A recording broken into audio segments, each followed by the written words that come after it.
What's good, folks? What's good? James Hicks here from Hicks New Media. Welcome to the Digital Collective. Technologists talking technology is the focus of the conversation today.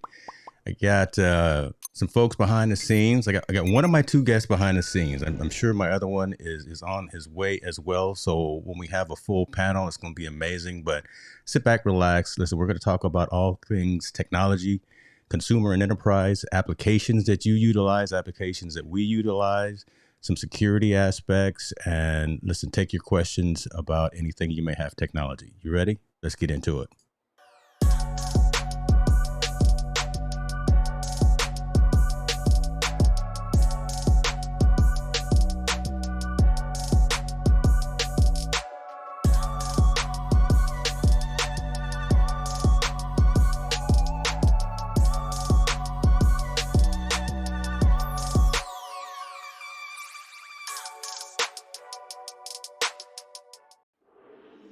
Look at this guy I got on the camera, man. Victor, how you living, sir? I am doing good. I'm doing good. How you doing? Brother, listen, it's Sunday. We made it to another day. What is it? May 22nd. It's almost summertime. It feels like that here in Northern California. Thank you, man, for taking a little bit of time. Oh, no Have problem. this discussion about technology. We've been chatting behind the scenes about what we like and what we don't like within the industry and things of that nature. But listen, for my community who may not know who you are, if you don't mind just giving that 30-second elevator pitch of who Victor is and what the concept behind basicnas.com is. If you don't mind, brother. Yeah, no problem. So myself, my name is Victor. I am in corporate IT, but I've always been fascinated for years with video chatting, video conferencing, and stuff like that. So I started Basic NAS because I noticed that not too many people are aware of the basics. I mean, there's networking involved, there's upload speeds, there's certain speed requirements. So I started that channel because I saw that need for more general, more basic knowledge. And I do a lot of testing. So there's a lot of testing going on. So if you see a video, you like a video, you want to know how to do it, because I don't do training videos, I just do testing videos mainly.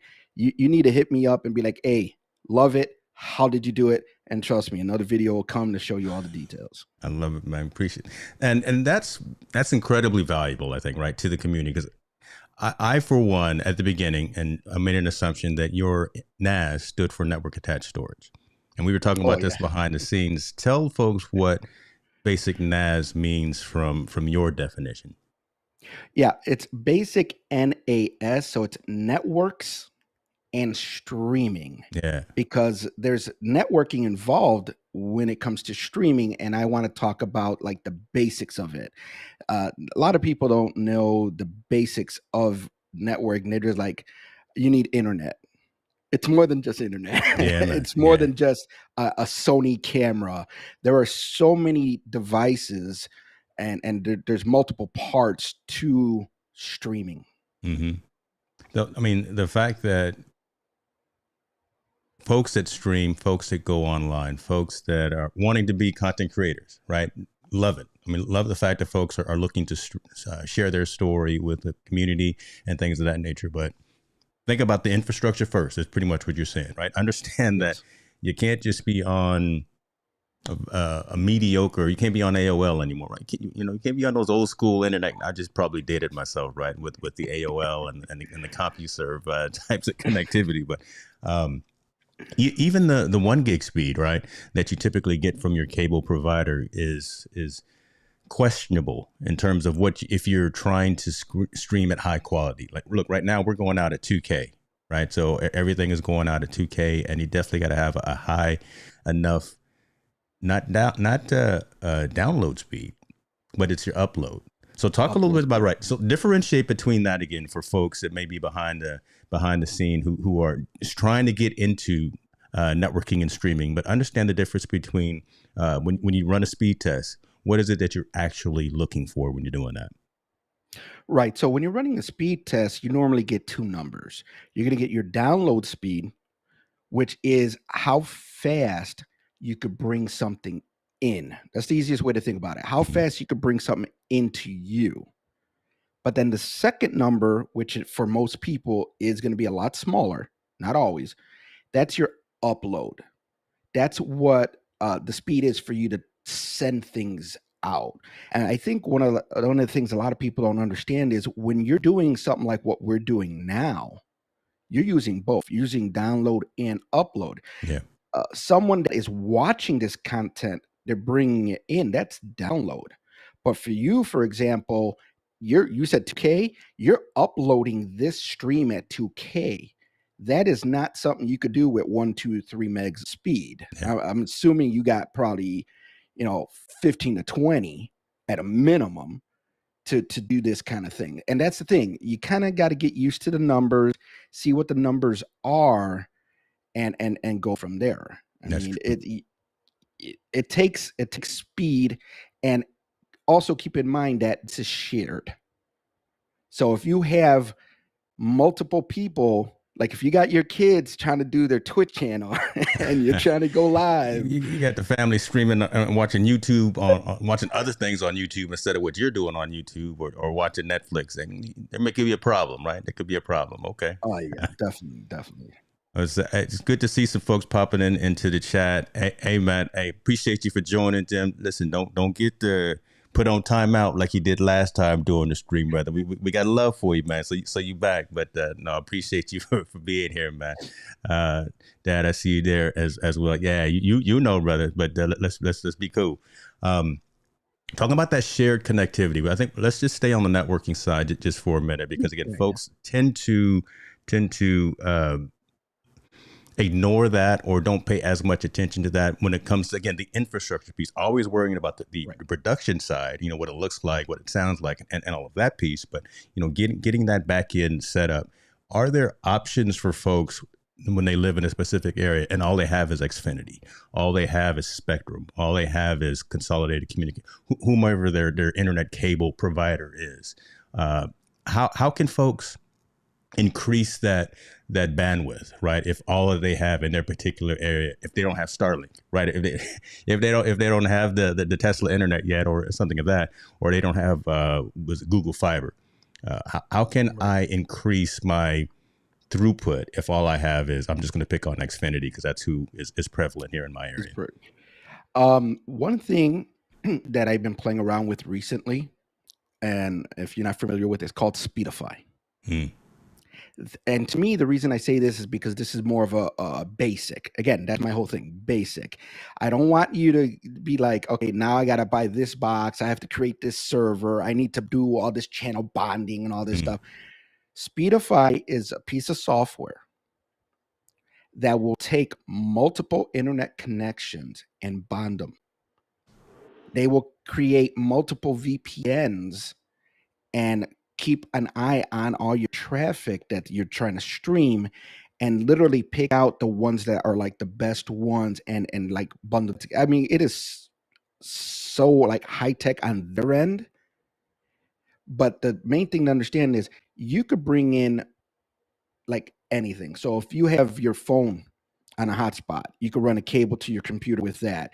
You have a Wi-Fi hotspot. Right now, I'm playing around with T-Mobile 5G home internet.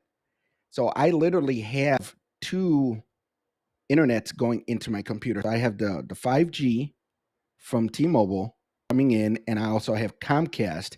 And if I was using Speedify right now, which sometimes I don't turn it on, but you're combining the two, and then it decides which one's the better one, which one's it works it out, it bonds it. So that is one route that you could do, but it is kind of recommended, at least on the corporate side, to have multi internet providers, but that could get crazy. But at a home setting, you're probably looking at something similar to Speedify, where you could take multiple networks and combine them, even if it's just your phone on a hotspot for the stream. Of course, I'm talking on mute. That's the part that I wanted to get into right there. The fact that you can actually use Speedify with your mobile device as well, so you can essentially tether your AT&T, your Verizon, your T-Mobile bandwidth with your home internet, or if you're think about this, if you're out at a venue, right, and you're trying to do a remote production or something of that nature, being able to combine all of those multiple uh, connection points, those hotspots, bond them together, right, and utilize them. And I believe that the system Speedify, and correct me if I'm wrong, is intelligent enough to know whichever network at the particular time is the strongest, and it can bounce between either of those, right? It can bounce between your phone to your hotspot to your venue in There's a India. configuration. There's a Okay. configuration in it. So like let's say for example, um the Mac Mini, it could do Ethernet and Wi-Fi. Mm-hmm. So just there alone, you could run a data cable to your computer. You could connect it, let's say, to a hotspot on the Wi-Fi. So now you have two connections. You configure them as both primary, it would literally bond them together and utilize them Okay. both at like the exact same time. If you have it as a secondary, then when it feels it needs more kick, it'll dip into the second one. And then if you set it up as a backup, if your primary dies, then it automatically switches to the backup. So there's multiple configurations, but you're not limited to how many networks you could connect. I actually had tested once with like 5 different networks. I ran multiple cables. I tethered to my phone. I had a hotspot. So I had like about 4 or 5 connections. And I put them all as like primary. And what it does is it tries to like combine them all. And when Okay. your signal gets to them, and they got like multiple VPNs shooting out and trunks or whatever, all that stuff. That even gets over my head. That it's intelligent enough to understand that these packets, and I don't want to get into details of Come on packets. now. Don't be scared of it. Don't be scared to pull out the These whiteboard and packets, start drawing yeah, something. these packets came in faster than these packets, so we're going to utilize these packets that came from this particular network. Yeah. So it is constantly looking at everything on every single one of your network connections and deciding which one it wants to take and like rebuild it, and that's what gets sent out. Love it, man. Love it. So I put the webpage up here for folks to reference. I will also put the link in the description so you can check out Speedify. I know they came on and the team did a conversation, I believe, with the Ecamm community, right? And talked about streaming and Yeah. utilizing the platform from a pricing perspective. I believe it's a subscription, correct? It's not a one time pay. It's actually a monthly Oh subscription no, or an annual. it's a Okay. subscription. There actually is a free tier, but then it's a limitation. At least when I signed up, there was a free tier, but it's like limited to 2 gigs of data, I think a month. Okay. But if you get a subscription, and me, I like to pay the whole year because it ends up being cheap when you do it yearly. Yeah. I don't even think it was like $100 for the whole year. And here's the side thing: you're running through a VPN. So I'm just gonna shoot that in there Yeah, because we man. might talk about this later. You're running this through a VPN, Which has nothing and to but me, that's a bonus too. advantages to it, which has huge advantages to it, folks.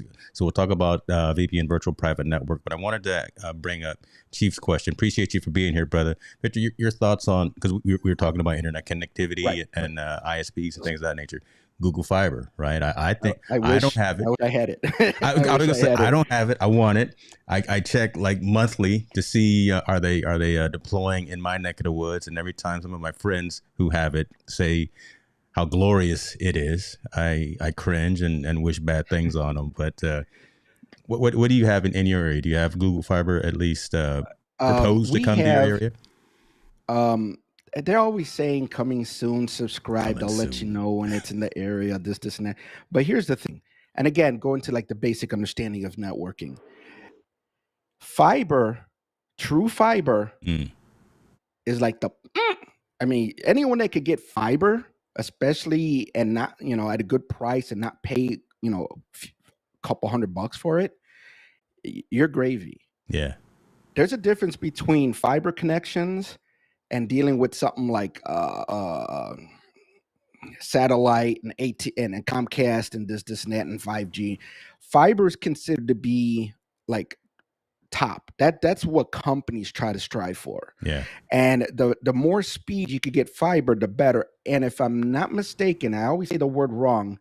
Is it asymmetrical? Normally with fiber, you're down. If you got like, let's say a 300 download, you got a 300 upload. Yeah. You don't have to worry about your speed. I'm sorry, fiber. And if I'm not mistaken, fiber is also more like a dedicated line. So even though I have Comcast and I'm paying for a certain amount of up and down, that line is coming from a node in the street. That Right. node is shared between other people in my area. True. When it's fiber, if I'm not mistaken, when it's fiber, that's a line that's running straight to your house. That is your line. If it's even shared, which I don't think they are, but even if they're shared, they're not shared to as many people as like a Comcast line is. So, this is why we always say test your speeds constantly. Mm. Because even though you got Comcast, let's say, and like me, I'm paying for 300 down, 10 up. There's times I'll do speed. I got like 5 up. Yeah. Yeah. Because again, you're on that shared infrastructure, and It's a I think shared infrastructure. Yeah. the best way to So put it is, folks, data travels through light faster than it does through copper. So Comcast and typical internet providers are going through coax cable that's buried underneath the ground, right? You've seen them pull that as well. Fiber is going through light. So being able to have that direct connection from a light perspective, as opposed to going through a copper cable, is actually much more advantageous in terms of what you're doing. And again, you're right, Victor. It's not a shared access point. So that's good stuff, man. So folks, if you can get some fiber action going to the crib, let me know. I may come over and plug something in, see if I can steal some of your connectivity. But no, I'm just messing with you. Let's get into a couple of other conversations. This is good stuff, man. This is good stuff. We'll probably come back to it. From a mobile device perspective, I have posed this question to the panel and to you guys. Look, we all have these phones with us all the time. Consumer technology, we live with our phones. We do, unfortunately. Don't try to deny it, folks. Victor, what are your front of screen apps that you can't live without? And you better not say one of these social networks, because then okay. I'm just going to hang up on you. If you tell Well, me something like a Facebook, Here's the thing. Yeah, come Here's on. the thing, though. I separate business and personal. Oh my gosh. Okay. So if we're talking company phone, that's different. But if we're talking my personal phone, I'm gonna go with what's the most used. And again, I got an iPhone, so you got that screen, whatever it tells you what's the most apps you use. Brother. You got the widget that says the one that you use all of. You got TikTok right at the top. Why is that? Here's the funny thing that you mentioned TikTok. Yeah. I've heard of it. Never been on TikTok. Don't do it, man. It'll suck never you in. seen TikToks and everything. Facebook is the top one. Okay. So it's and this is in order, according to that Insight or whatever it's called. Facebook, Safari, because again, Safari to me is it's Google to iPhone, even though you can get Google. I search a lot of things. Anything I want to know that I don't know, I'm browsing. Instagram, YouTube, Amazon, YouTube Studio. There you go. Because I'm keeping an eye on my channel. There's a creator. I want to look at those analytics every once in a while. I want to see what's blowing up, what's not, and I'm keeping track of the comments. You have to look at your comments. Yeah. I've had people tell me, "Hey, I love this video. How did you do that?" My response: wait for the next video to drop. It's gonna drop in a day or two. I'm gonna run through the exact details. Like a crack dealer, boy. Okay. Boom, boom, boom, boom, boom.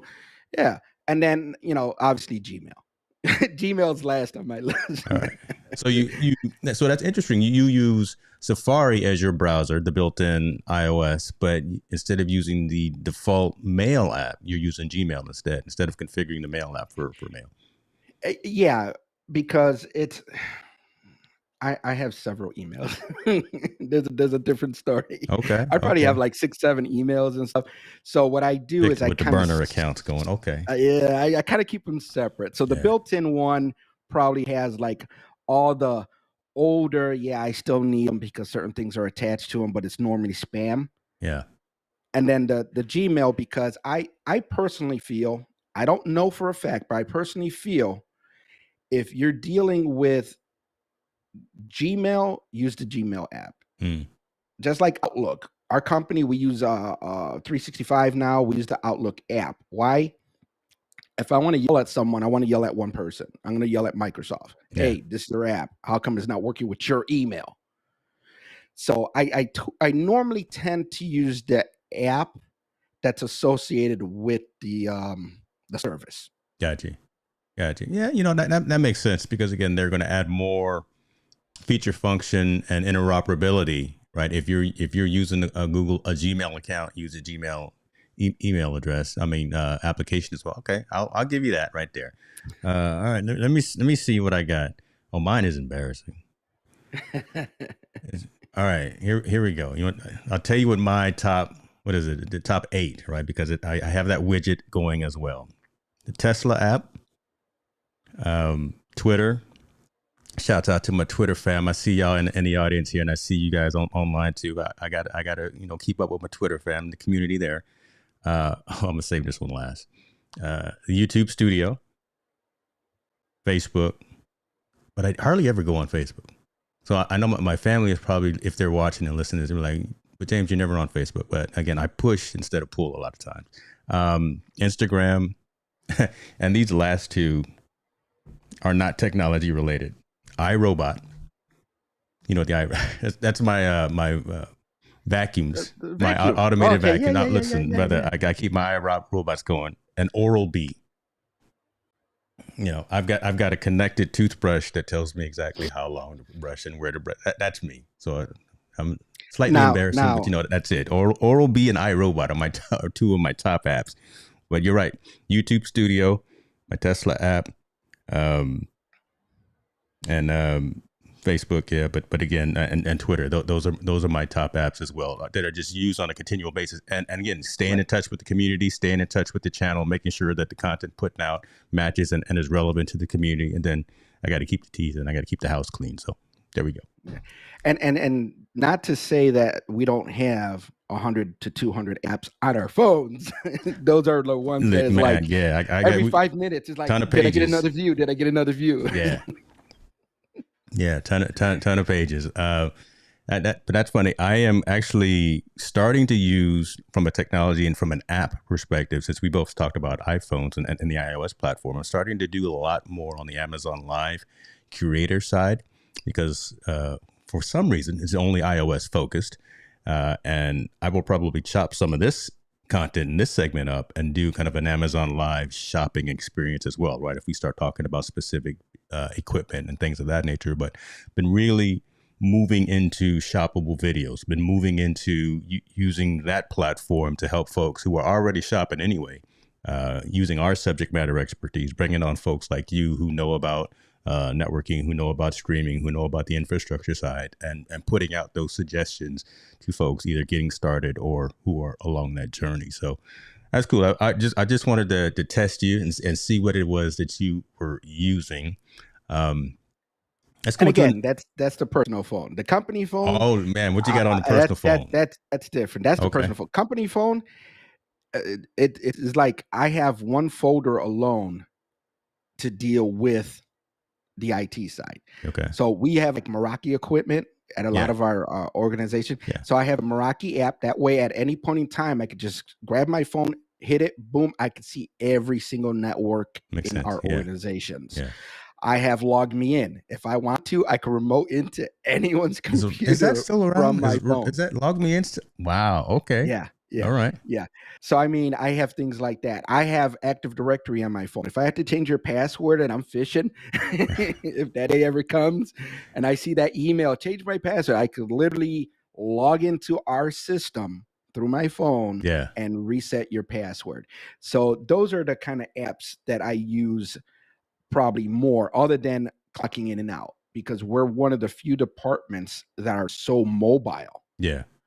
I cannot afford to drive to an office just to punch a clock and drive another 30 miles to the location I need to go to. I need to be able to drive directly to wherever I'm going to work, grab my phone, clock in. Mm-hmm. And it's going to GPS me and everything. That way they know when I clock in, I did clock in at the location I'm supposed to be working today.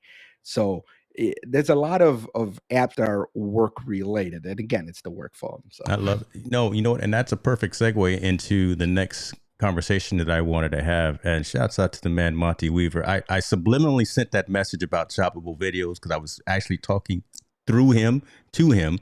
And look at him, the man is actually here. So I love that. Appreciate you for joining, brother.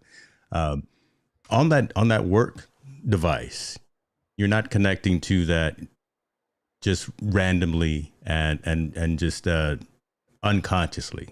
You're connecting, I'm sure, through some type of security protocol, some type of security mechanism. We hinted at this earlier and talked about VPN, virtual private networking.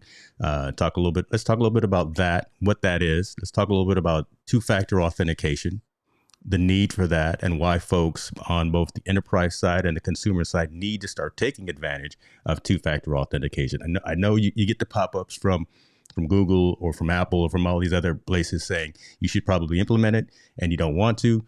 But Victor, let's talk about why two-factor authentication and password management, right? There are tools out there and applications out there to have kind of a master password configured within your environment. So let's talk about those three things, if you don't mind. What is a VPN? What is two-factor authentication? And then password management types of application. You got some notes there? Because I'm just throwing stuff out there. I got a couple of notes. I threw them on the side I'm just here. throwing them out there. And they're I got general notes because I never script.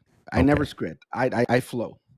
So they're general topic notes or something. So basically, VPN is virtual private network, and a lot of companies utilize this, not just regular people. This is actually used a lot in companies, but a lot of times when we use a VPN, it's because we're not at an office. And we need to use a VPN in order to connect to the resources from the office. So basically, what a VPN does, it tricks your computer into thinking it's somewhere else. So on a consumer side, when some people use VPNs, it's because they don't want information going out. They don't want to be tracked in some way. So they'll use a VPN. That way it simulates that computer or that usage is actually from somewhere else. It could be a different city, it could be a different state, it could be a different country. And I know more of it on the corporate side, which is just connecting to the company infrastructure. That way you could access the servers to get your data and all that, and your emails. Sometimes your emails, if it's not 365, if it's not in the cloud, as they say, you have to be able to connect to the Exchange server and everything. So VPNs are critical when it comes to work. Got to have it, man. I mean, and so I think everyone knows that, right? Or everyone assumes that. Everyone in the corporate enterprise space, not just the technology space, but anyone who deals with computers at their office knows that they should be connecting in. You can get around VPNs, but you really don't want to do that because then you make yourself vulnerable to phishing attacks. You make yourself vulnerable just to things that you spam. You just make yourself vulnerable, period. Just don't do it. Utilize that virtual private network to access critical information. Look, especially if you're logging in, like you say, to your time card, or you're looking at your ADP, looking at your how much money is supposed to come in your check. Yeah. You don't want somebody war driving and snooping. That's an old term that I haven't used in a long time. War driving is sneaking on someone's internet connection when that's not secured. But two-factor authentication, very, very similar, right?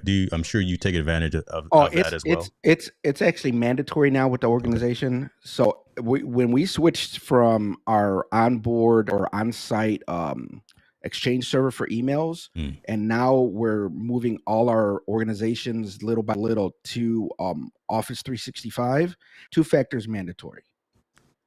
And it's already causing problems, because some people don't want to deal with it. Some people don't want to download the authenticating apps. Yeah.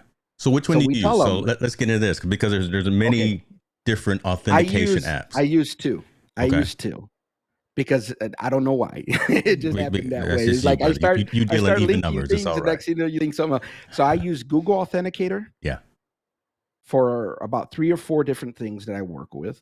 And I use the Microsoft, I think has an authenticator that I use for, I believe that's like the Office 365. Yes. And again, it might be because they prefer it, or it might be like, again, my mentality. I'm going to use the Microsoft Authenticator for Microsoft products. Because again, I want to yell at one person. but I use it for all kinds of The old stuff. one We, throat to choke. Yeah. Again, that's a statement that we use in enterprise technology. I've got to be careful when I say some of these things, but Yeah, that's where that yeah, comes and I from. Okay. mean it's very important, especially in the corporate side. Yeah. And here's the thing: I keep saying corporate, corporate, corporate, but let's be real.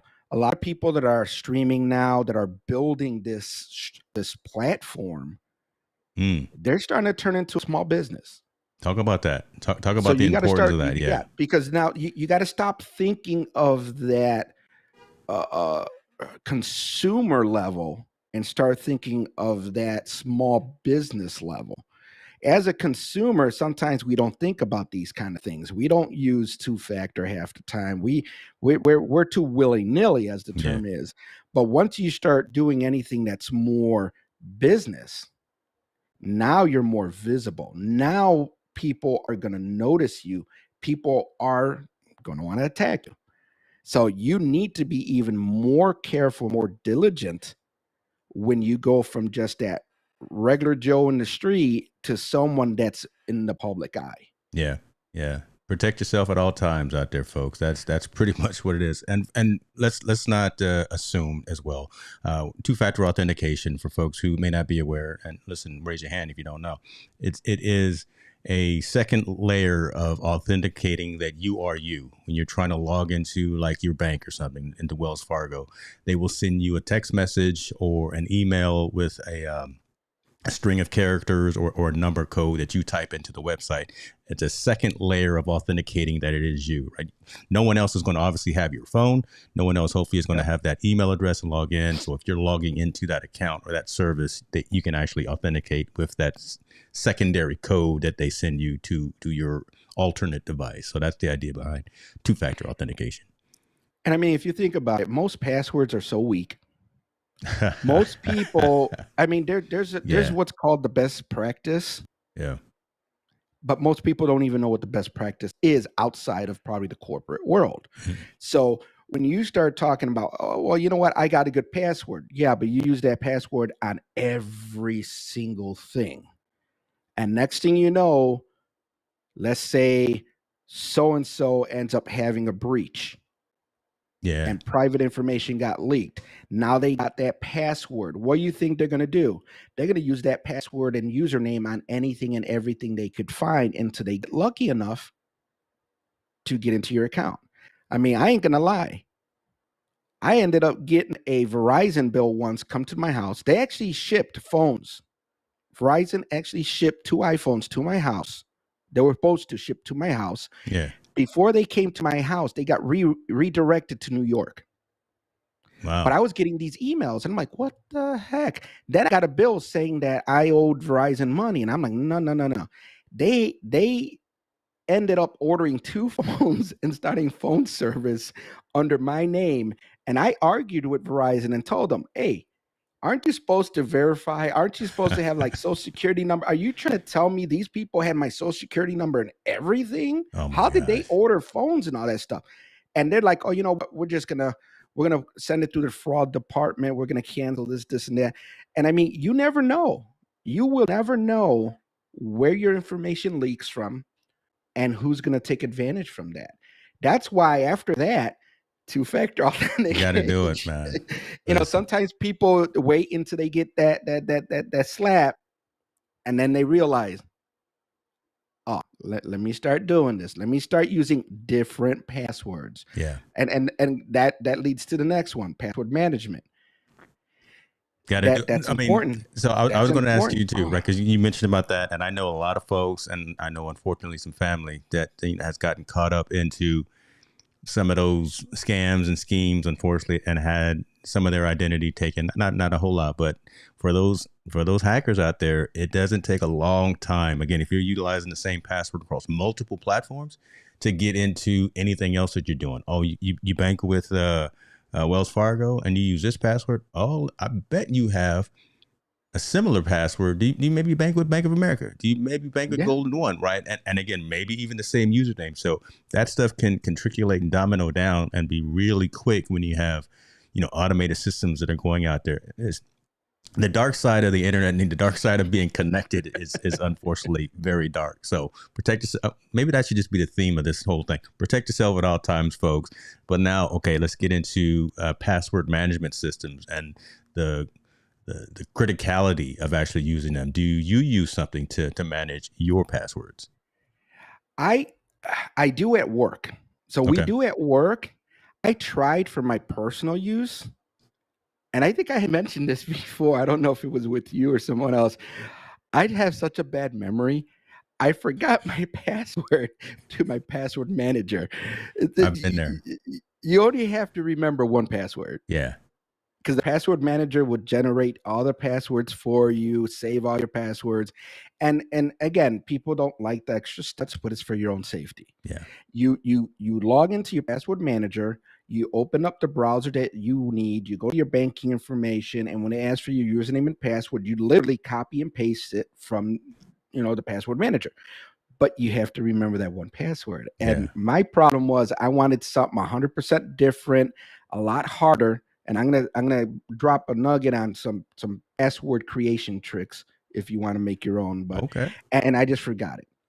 And here's one of the things. And our company uses a service called KnowBe4. If you're not familiar with this, one of the people that work there is like a famous hacker. He's been hacking since he was like 16 years old. I think the government was after him and everything.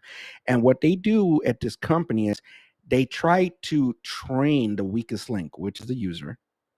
That it's you can have all the security you want, but if people don't know how to look for certain things, you click on a link, next thing you know, you're compromised. I mean, social engineering, you have to protect yourself against this. Yeah. So one of the things they had mentioned, and I started utilizing myself, is don't use regular passwords, use password phrases.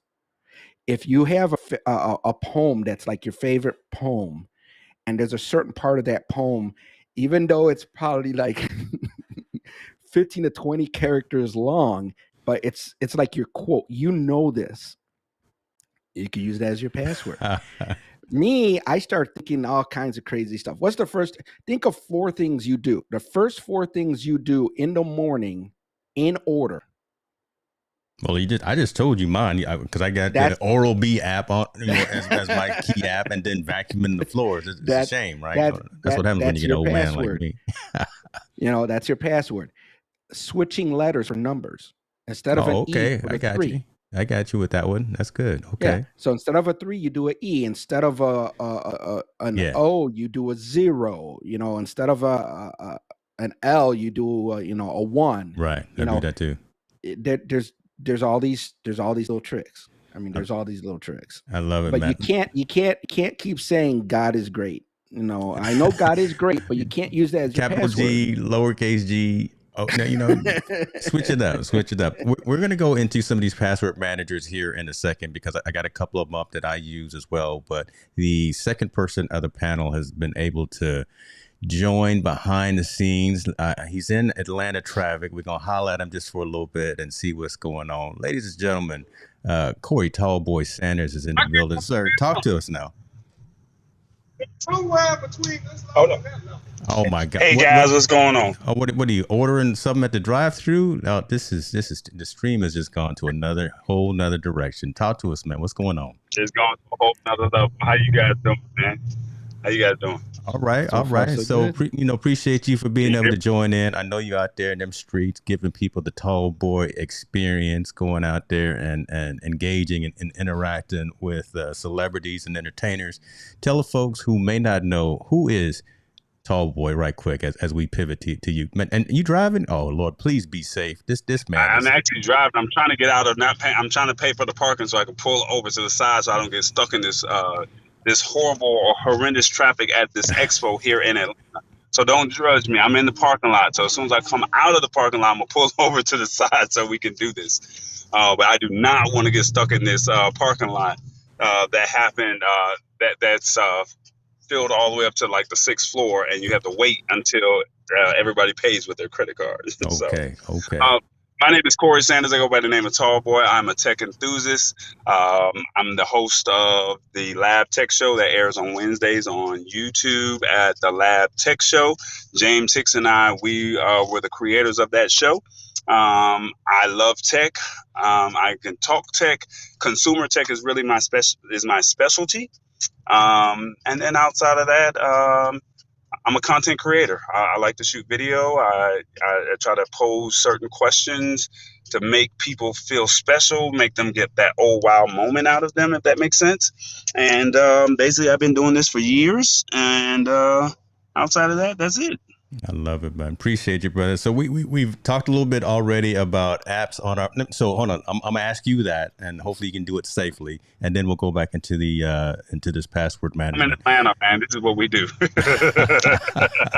You know, don't worry about the police. Okay, we talked about social networks, our use of social networks. We talked a little bit about network authentication and password management, VPN, two-factor authentication. But I want to ask you the question that I started with Victor: the top apps on your phone right now. What are your go-to apps that you can't live without on a daily basis that are on the front screen of your mobile device?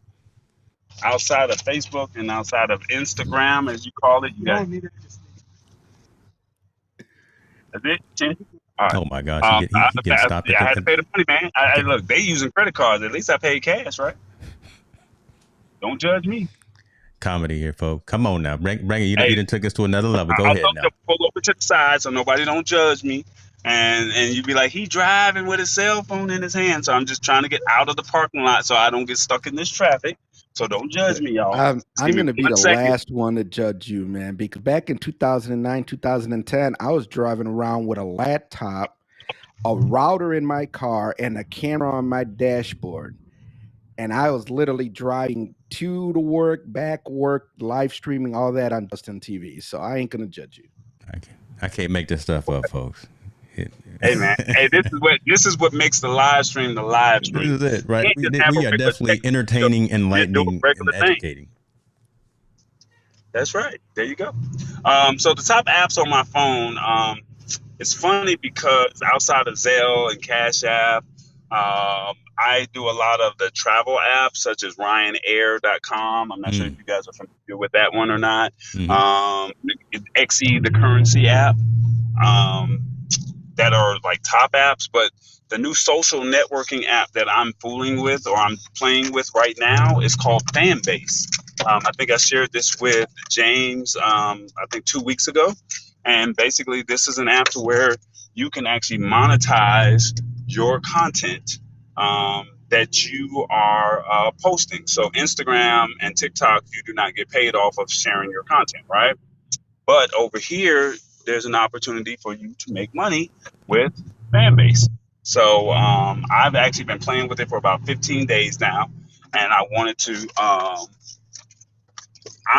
to see what it was all about and see how it worked for me, if that makes sense. Mm-hmm. Don't judge me. I pulled into a kinder care learning center Lord have mercy. parking lot, so I Pray can for do him. this. Watch out, kids. Here come tall. Here comes 7 feet of tall boy at the kindergarten Right. Well, it's parking lot. Sunday, so the kids look.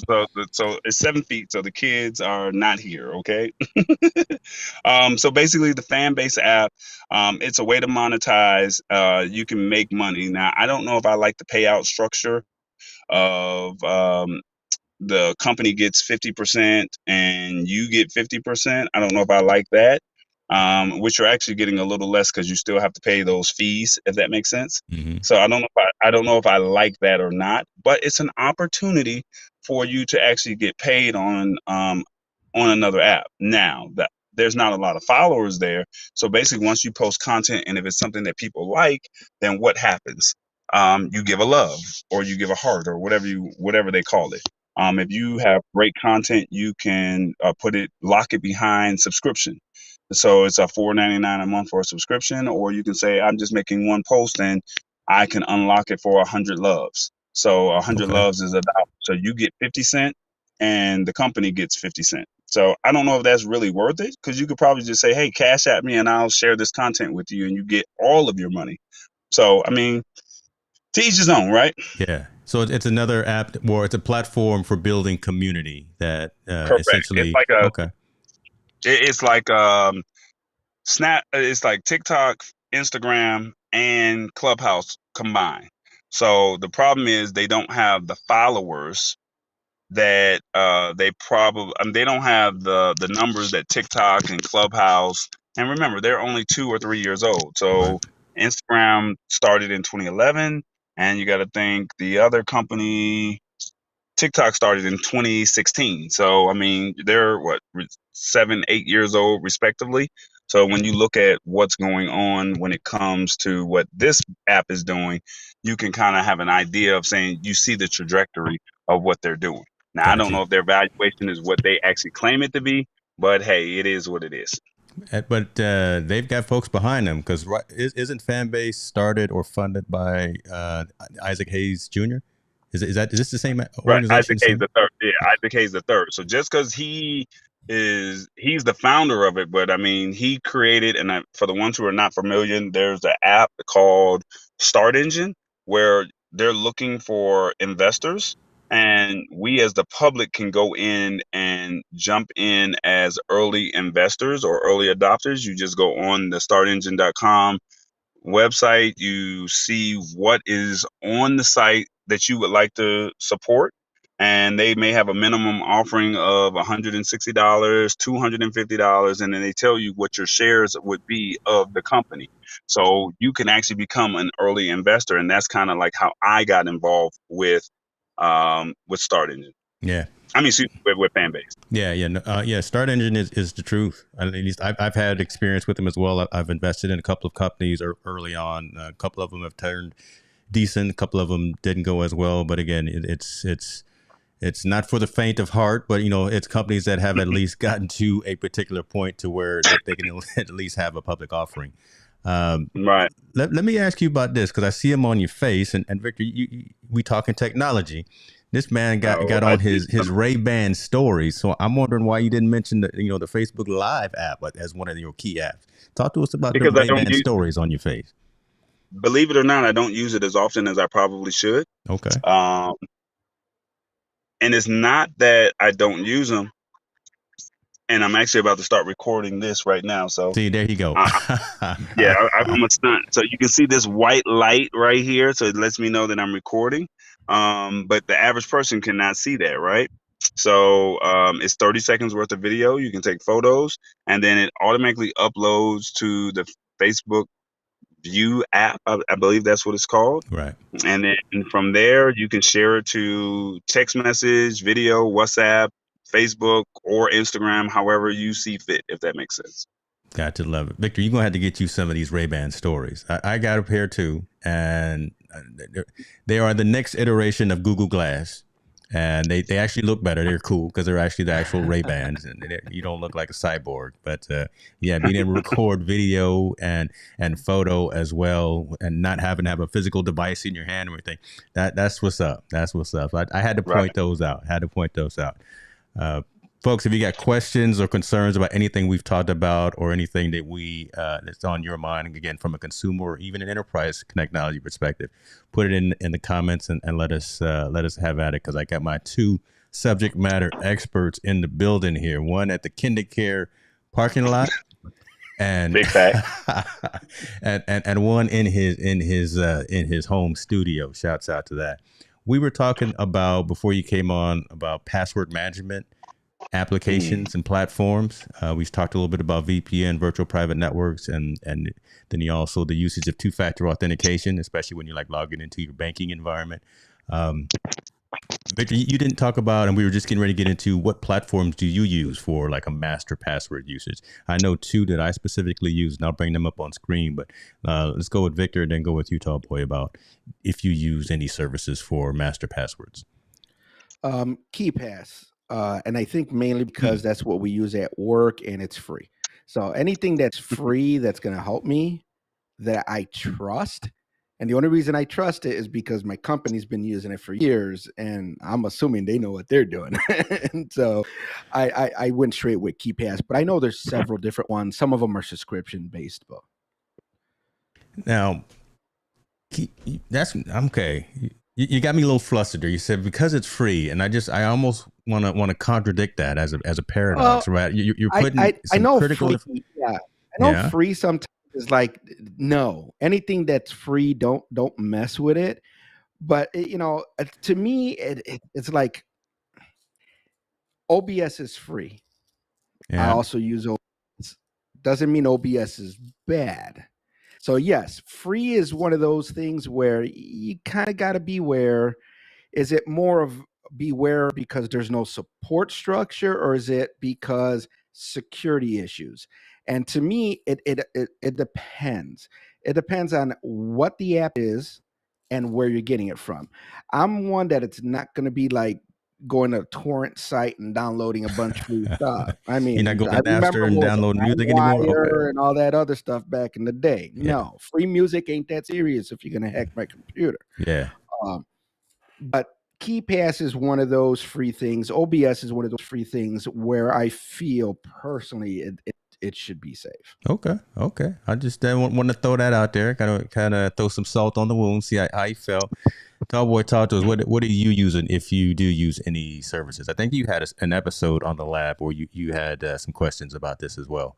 Yeah, so LastPass, I think I'm almost nearing the end of my subscription with them. Mm. And then I want to say it's Avast Password Manager, or I want to say it's Avast Password Manager. Don't quote me on that. It's something that I always have to type in my master password, and then it saves or it pulls up whatever password that I want. I want to say it's Avast Password Manager. Don't quote me on that. I don't have it in front of me right now. Okay, no worries. I mean, I'm familiar with LastPass. I'm familiar with this other one here too, 1Password. I've used both of them. They're all very similar. Again, they're subscriptions, kind of like Tallboy was talking about. And I'm gonna go kind of against the grain on you on this one, Victor. Man, it's one of those things, you get what you pay for, and you might want to go ahead and pay this subscription if you're going to have all of this critical data housed in a particular location, especially if you're going to use these platforms to generate that long hexadecimal, very, very complex password for whatever it is that you're trying to access. So they're relatively inexpensive. For you get what you get.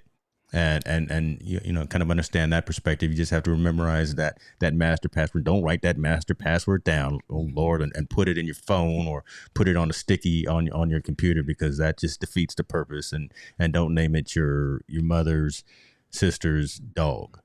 Don't do that. Yeah. The sticky notes on your computer, don't do that with anything. I mean, you know how many computers I was handed to work on, and as soon as I open it, there's sticky notes and all kinds of stuff all over it with like 20 different passwords for all kinds of things. And I'm like, and if you don't know this, I'm going to throw this out there. If you don't know this, when you're constantly saving passwords on your computer, let's say you're in Chrome, you're saving all these passwords, I could access every single one of those passwords. I just need to log into your computer. Say that one more time, brother. Yeah. If I know your username and password and I log into your computer and I go into Google Chrome or Internet Explorer and I go to your password section, all your passwords are listed right there, username and password. They block out the password, but you know how you see it? You click that little eyeball, you put in the user's password. I could access every single one of your passwords. That's why when it comes to the company, I tell employees, don't use your company laptop for personal business. Mm-hmm. You're saving your bank account information, everything on a company laptop. I'm not the only IT guy that has access to your laptop. Man. And I could change, and here's the messed up part, in a corporate setting, I could change your password. Log into the computer. You sound like a disgruntled employee just off the gate. I'm just saying, it's like, sound like you got don't do it, Victor taps into all the XXX websites. Yeah, you know what I'm saying? Victor got problems over here. You don't want to be Victor says that y'all don't really want me to tap into this. don't act a fool on Victor's watch. Yeah, you got to be careful when you're dealing with corporate, because again, the IT department has its Active Directory. I could change all the passwords to your company, accounts, including your login to your computer. So if you hand me your computer, let's say you just quit your job, I get your computer, I could, if I was vicious, I could reset your password, log into that computer, go into Internet Explorer, go into Chrome, and I could access every password. And not only that, it tells me what account. It'll tell me right there, mm-hmm. Chase Bank, your username, and I will be able to access your password. So don't do it, especially on things that don't belong to you. Don't Wow. do it. Love it. Love it. Listen, I want to ask one last question. I want to be cognizant of folks' time. I'm appreciative of you guys jumping in, appreciative of the community chiming in as well. But let me ask this and kind of go back to the consumer electronics and the consumer technology side. Thoughts on social media? Thoughts on the attention that we as individuals pay to social media? I know, Victor, you said you don't even have access, or you haven't logged in, you haven't used TikTok, which is now becoming one of the most utilized social platform out there, right? There's more usage statistically, according to some status figures of TikTok versus Google in and of itself. Right? More individuals are utilizing and downloading and consuming content off of TikTok. Talk to me about your thoughts on social media, where we are today, how it is taking our attention, right? Again, just from the fact that we're consuming so much, and then the rebirth, what I'm calling it, of audio podcasts. Podcasts were cruel back in the day. They were right. They were the thing back in the day. Then they seem to have faded. And something happened. I don't know what it is that happened. Maybe it was the pandemic. Maybe it was the lockdown. Maybe it was the fact that we all got to just pause and rethink our content creation journey. Because I'm asking these specifically of two content creators, right? So the thoughts and your utilization of social media, and then where you see audio social podcasts, audio social media fitting into kind of this next season for you as content creators. Top Boy, let me start with you, man. What are your thoughts on social media and how we as a society consume content utilizing those platforms? Well, unfortunately, I think we post too much on social media. Go ahead now. Go Uh, ahead and get into I people think business. we put all our business on social media, which is a no-no. Mm-hmm. And I think it's great to celebrate family moments. I think it's great to celebrate, celebratory moments. But I also know that, you don't need to tell everybody you on vacation. Wait till you come back from vacation and then post, Yeah. right? But a lot of us we like to post in real time and let you know that, hey, we're here, we're right there. And you never know, the people that follow you, they really just don't, not all of them have their best interests out for you, right? Like, So, oh, you out of so town? just, Okay. yeah, you out of town, let me knock on that door. You ain't there? Yeah, here's this broken window, and boom, they know what you got in your house, That's right? truth, man. So I think, this is what I try to explain to people who are not familiar with tech, or it ain't everybody. Like, you don't have to post everything. I don't have to post my relationship. I don't need people in my family business saying me Mm-hmm. and her then got into an argument, and next thing you know, it's like, well, let me slide in her DM, or let me Mm-hmm. slide in his DM. Like, it ain't everybody's business on what you're doing. So you have to pick and choose what's important to you, if that makes any sense. What's important to you, and you post that. And then, like, for me, I only post business or entertainment type content. I don't post my family. I don't Yeah. post, I may post a trip or something like that, but I know you can't get into my apartment, right? So you're gonna have to go through a couple layers of security to get there, on top of my Ring doorbell that's gonna let me know that you at my front door. But Talk about everybody it. doesn't think like the way I am, right? Yeah. So I think that we post too much, and it's like we're not getting paid for the content. I'm frustrated with the shadow banning of the content. They keep saying push more content out. Well, I was sitting here listening to a podcast, and I will definitely reference it to anybody that wants to go back and watch this on YouTube, called the 85 South Show and Isaac Hayes III. He kind of goes into detail about what shadow banning is. And he was saying that most African American content creators, they're not even in the top 10. Now, there's not one person in the top 10 for the most highest paid or the top earners for Instagram or TikTok. Now, we are the number one creators, but how are we not in the top earners? That doesn't make Mm-hmm. sense to me. So now he flips it and says, how many people watch? And this is going to flip your mind. This is going to make you think.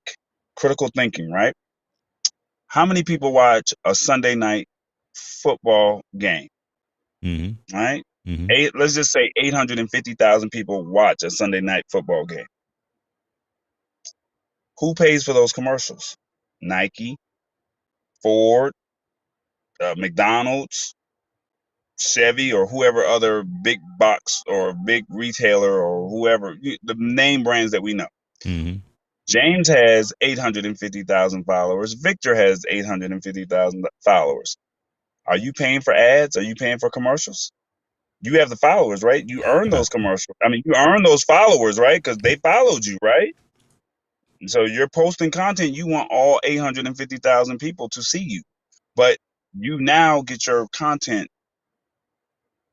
to where people can't see it till 3 or 4 days later. Now the event is over with, or that's old news. But what does Instagram and TikTok do? They tell you, oh, it's the algorithm. It's the algorithm. Post more content. Post more content. Well, guess who has the commercials, or these companies? They're paying all of this money, $850,000 for one commercial, right? Well, how do you suffice the advertisers when they are trying to pay $1 per user at 850,000 users, and you have 850,000 users and you didn't pay for a single penny? Wow. Why would I give you that? Why would I give you that same ad space that somebody just gave me 850,000 followers for? That does not make sense. It does not make business sense. So what do? They shadow ban, they hide your content, so it does not make sense. So to me, it's how do I monetize what I'm doing? I did not think anything of this. You got to look at it from a business model. TikTok and Instagram, even though it's a social app, they're there to make money. How are they going to make money? Because we as the consumers, even though we have the followers, we're not putting any money into the company. So why am I? How does Instagram and TikTok make money? So it's something to think about. At the end of the day, you just have to think about and say, how do I win off of this? So now you have to say whether you post your content on YouTube, whether you post your content on Fanbase, or you say, hey, I'm going to give you a snippet of what I'm doing, and then you can find it on my personal website and drive them to your site to where you can now create your own destiny and tell people, hey, you can make your money here. So that's what my thoughts are on social media. It's something to think about, and it makes you think outside of the box. That's an interesting perspective, because I think you're looking at it more, and maybe we can dive into this another time a little more in depth too, because you're looking at it more from a business perspective, how I can be compensated for the high quality content that I'm putting out there on these other networks, right? If you're asking consumers, you're asking individuals for pictures from Mazatlan, from pictures from Niagara Falls, from these locations and from these events and venues, but compensate me for this. If you're not going to compensate me for it, I'm going to spin up maybe my own environment, my own community, a fan base or something. And then that's where I'm going to get the revenue for posting this premium higher level content. Is that kind of what you're saying? I don't want to make an assumption. Right. Think about it. At any day, TikTok or Instagram can go out of business. Where does your content go? Right. If they go out of business, if they just say tomorrow, TikTok, Snapchat, well, think Vine. Donald Trump was trying. Think Vine, right? Yeah. Vine, people were making huge amounts of money off of Vine for, what was it, and it's 10 gone. seconds? And a lot of those folks are, okay, I see where you're going. So now you're a photographer. You shoot some great images at the beach. Yeah. And you post on TikTok, you post on Instagram, you post on Snapchat. If they shut it down, what happens to your content? So we're being more reliant. So I want you, as the 5 people that are watching and the people that are watching in the replay, I want you to think more from a business standpoint, because you are a business. You are a content creator, and you're posting your content. You're not just posting this for grandma and auntie Ray and cousin Bob to see this. You know, you want your friends and your followers, because you want to say, oh, I got 5,000 followers. I want 10,000 followers. That is the goal for majority of us that are posting content on social media. We want to have our viral moment at some point. And so you're not just doing this for your health. You're not just doing this for the family to see. If that's the case, you could text them a picture, right? If that's the real case. That's true. So think of it from a business standpoint. And I don't think we as consumers think from that standpoint. And I think we have to shift that narrative, think about that focus, And I'm not saying I have all the answers, but I do know that YouTube is the only one that gives a payout. I do know that Fanbase is the only one that gives a payout. Has Instagram ever paid you? Has TikTok ever paid you? They want you to go to the brands themselves. Oh, I'm sorry. They want you to go to the brands themselves and reach out to them personally. They're not sending you, they're not connecting you with the brands. The brands are not connecting with you. You have to reach out to them individually. Mm-hmm. So how do you win, or are you just wasting your time? Listen, this man coming in hard, man, hitting people where it hurts. I love that. Appreciate that. Right out of KinderCare Elite Learning Center. Oh, you dropping some knowledge on them, right? There'll be an exam in the morning. There'll be a quiz in the morning. My thoughts on the audio podcast. Excuse me, I'm sorry. I'm not an audio guy, and I was not a big fan of Clubhouse. Right? It was very hard for me to connect with that. Says the guy who comes from radio, right? Right. The funny thing about that was I felt like there was more, and you know what they say, if you feel as if you're the smartest person in the room, you need to change those rooms. Mm-hmm. Right? I felt like the people in there were way out of my league, and they did not make me feel welcome coming into Clubhouse. Okay. And so when I would step into those rooms, I felt like, well, how do I word what I want to say? I know what I want to say. I just don't know how to say it.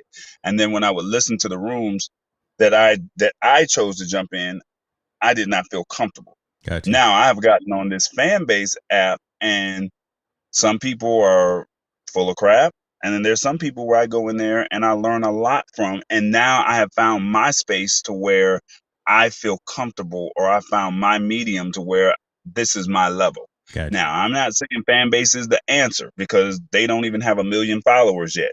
So if you don't have 1 million followers, how can you really have a viral moment, or how can you really get your message out? But you and I have both talked about niching down our content. Mm. And even though I have not figured out how to niche, not having a big platform of followers such as the Instagram or TikTok, it's showing me how to niche in its own respective time, if that makes sense. Got you, man. Appreciate that. I love that. And yeah, the folks that are checking this out on the replay, and folks that were here live, and we got to find a way. I love my Twitter family. I love my Twitter community, but there's no way that they can converse and they can communicate and then they can engage. I see them watching right now. I'm watching the metrics over there, but got to be a way to figure this out. Victor, let me ask you about this same question. Your usage of social networking, your usage of social media, where we are, where it's taking us, and then piggyback off of that, this rebirth, as I'm calling it, of audio podcasting. Oh, I'm not going to be anywhere near as deep. Just saying. Because I mean, as far as social media goes, I feel I was kind of like forced into even dealing with social media years ago. Because it's like, you know, I was the type of person where I want to go to an event, I want to meet people, I want to be in person, and next thing you know, I'm being told, oh, you know what? Follow me on Facebook. And I'm like, what's Facebook?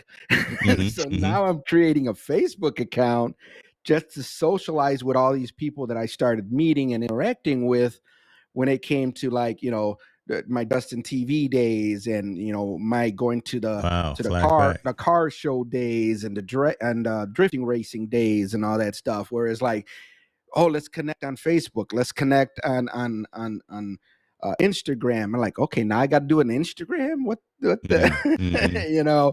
So to me, social media,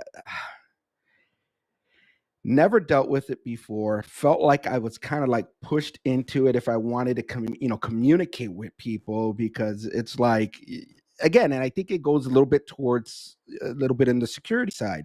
How many people do you want to actually give your phone number to? You know, it's personal information. Facebook kind of made it easier to communicate with people. Instagram, all these different sources made it easier to communicate with people, to the point where you felt safe rather than just giving your phone number out. And I think that was a double-edged sword. Because kind of what Tallboy was just mentioning about, I ain't going to post where I'm going on vacation, I ain't going to be in my house. I forgot what platform it was, but it was real popular for a short time, where you would like do a post or something like that, or you would say like your location. You would have friends, supposedly all your fake friends. Foursquare. To be real, most people, what was that? Foursquare. I think that was it. I think that was it. Foursquare, where you would basically be like, I'm here now. I'm here now. I'm here now. And I got into it. I thought it was cool. I'm at the restaurant. But what was my mistake? I get to the restaurant and I'm Foursquare, And next thing you know, hey, I'm from the Chicagoland area. I'm sorry. I start hearing the news of Foursquare, people paying attention to Foursquare. Next thing you know, you're getting your whole house robbed. Yeah. Right. You checking in, telling folks where you are. Yeah. You don't need to tell people where you are. And just like Tallboy was saying, you go on vacation and you literally tell people right there and then you're going on vacation. And it's telling your freaking location. I mean, you look at that Foursquare for about 10 minutes. Oh my God. Facebook took it from Foursquare. Yeah. There was another app. Victor just checked in the Chicago air. Victor just checked in the Chicago O'Hare Airport, and he's traveling to Roseville, California. Right? Like, okay. We know he's going to California, so we got all the time in the world to go clean him out. Back up the U-Haul because Victor's got some gear in his house. Man. Yeah, and I was watching that. I started looking at it, and I was watching, and I'm like, okay, wait a minute. This person just reported they were here. Next thing you know, you start triangulating. You start looking at it, you're like, wait a minute. You're going to I'm going to the neighborhood 7-Eleven. Okay, now I see where the 7-Eleven is. You just said it was the neighborhood. Then you start talking about, I got to walk 3 blocks. Oh my God. Why couldn't the 7-Eleven be closer? People that actually pay attention to all that. Yeah. They start realizing your general area and everything. And no, to me, that's no. You got to be careful. And I mean, some people think it's strange that I have 2 Facebook accounts. And there's a reason why. I got my online socializing Facebook account with no relatives or what I would probably call in real, like local friends. And then I have my other Facebook account that has all my family members, my cousins, my sister, my parent, all that stuff, because I don't want no one to know my family that I'm socializing on. Like, you never know. Yeah. And I don't want to say the other name here now because we're under my real name. Yeah. But you all know me over a different name. Yeah.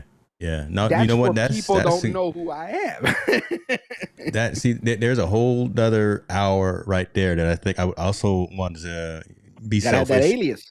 Be selfish and ask you guys to come back and maybe just have that conversation, because that's real, right? Again, we share too much at the wrong time and with the wrong people, and it makes sense to have alternate personalities, personas, especially when you're out here. I joked about it, talking about burner accounts, right? Yeah, you know what? You might want to have a burner account if you feel the need to share all your information. Have an alias account, and again, there's nothing wrong with that. It's actually some good that can come out of that, because folks don't know when you meeting Tallboy in Paris, right? When me and my family and he were overseas, didn't tell everybody, didn't let everybody know, but we was over there. Man, I posted that we were having Thanksgiving dinner. Yeah, you did, and we sure did eat up well. So shouts out to the restaurant and the hookup that you provided. I'm getting off script here now, but listen, man, this was cool. Just a brain dump idea of getting some technologists talking technology. Really like the aspect of bringing in some subject matter experts. Victor, I love the fact of you coming in talking about NAS, networking, and streaming, and breaking that down to me, because when you told me that, I was like, man, we got to have a conversation. Tallboy, you know, man, you always got it. I know you out there in them streets giving people the Tallboy experience, so appreciate that. Let me wrap this and have you guys. I won't be in the car the next time we do. Man, he's sitting in the truck with I'm gonna leave at him the alone. KinderCare, live at the KinderCare. Shouts out to the KinderCare, boy. Love the kids. This goes to show you use anything and everything you have. I got nothing else to say. I was gonna wrap it with something else, but y'all done already gave that. There it is right there. Say that one more time, and that's how we gonna leave. You use anything and everything you have. We out.